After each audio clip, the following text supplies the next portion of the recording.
G'day everyone. Thought I'd do something a little bit different today. So basically I'm going to be doing a shoot with this lovely Sony 100 to 400 millimeter, well, it's an f4 to 5.6 is it, lens. So I'm actually going to review this. I'm very lucky that Steve is one of my followers that he watches the YouTube, so it's good to have some local people following me down here.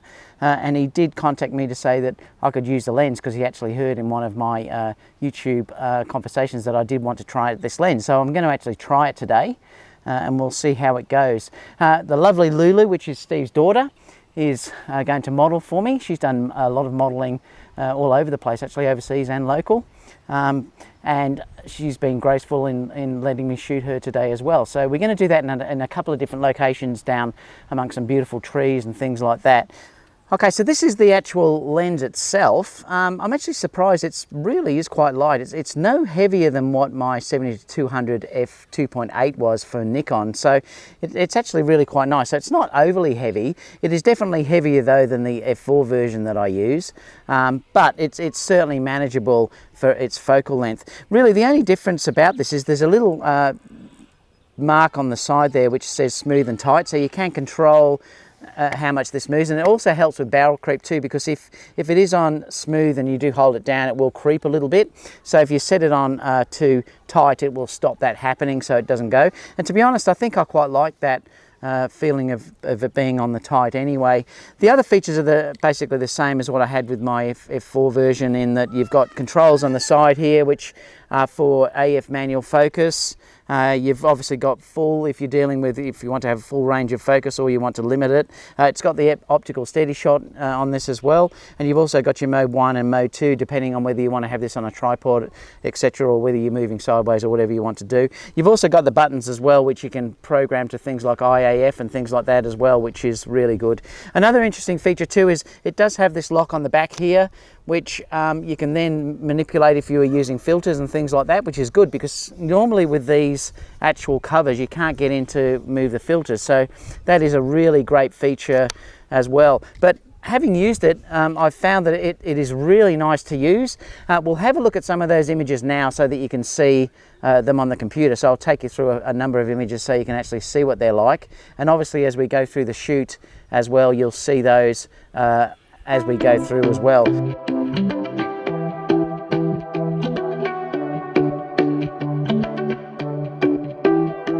Keep on talking to me, don't you leave me by myself.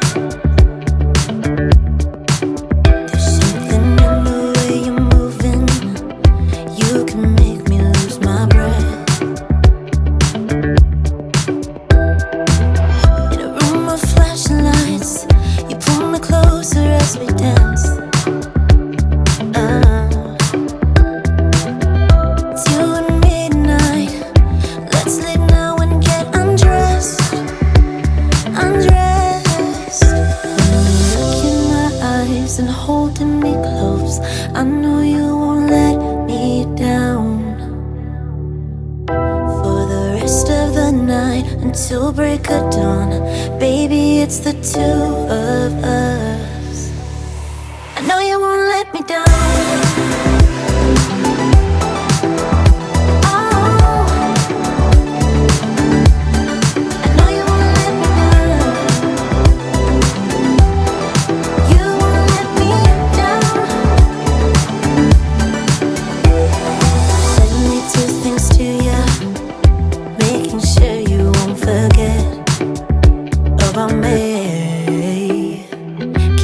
Talking to me, don't you leave me by myself.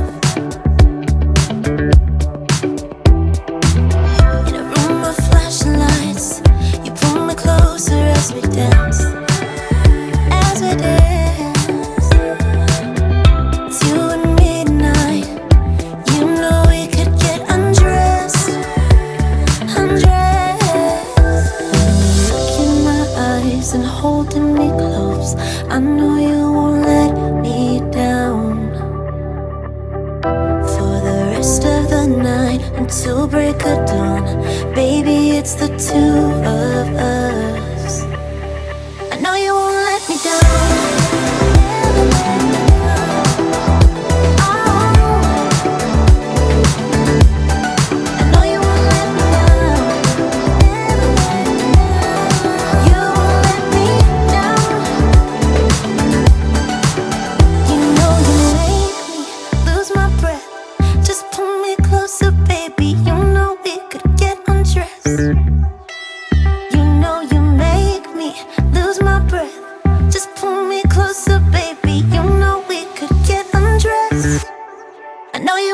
let me down.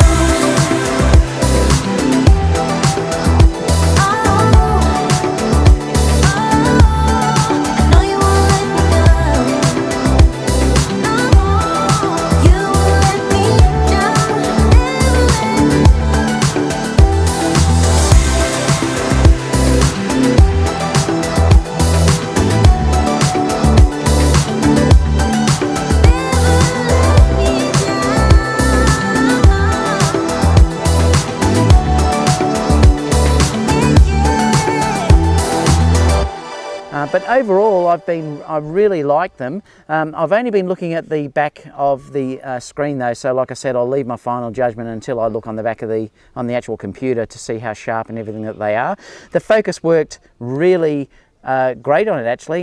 IAF worked fantastic, face detect worked really quickly, overall automatic focus worked really fast, probably as fast as any lens I've used for Sony.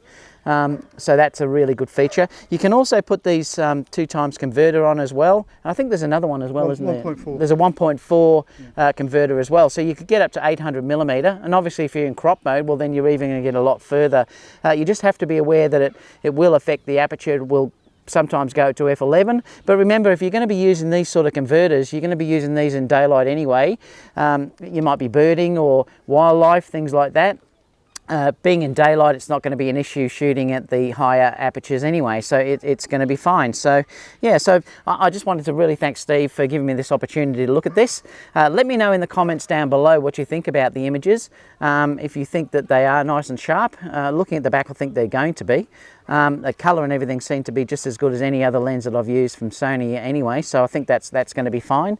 But yeah, let me know in the comment box down below, and if you can, please give me a thumbs up, and obviously subscribe if you haven't subscribed. So I'll see you all for the next video soon. Bye for now. Ciao.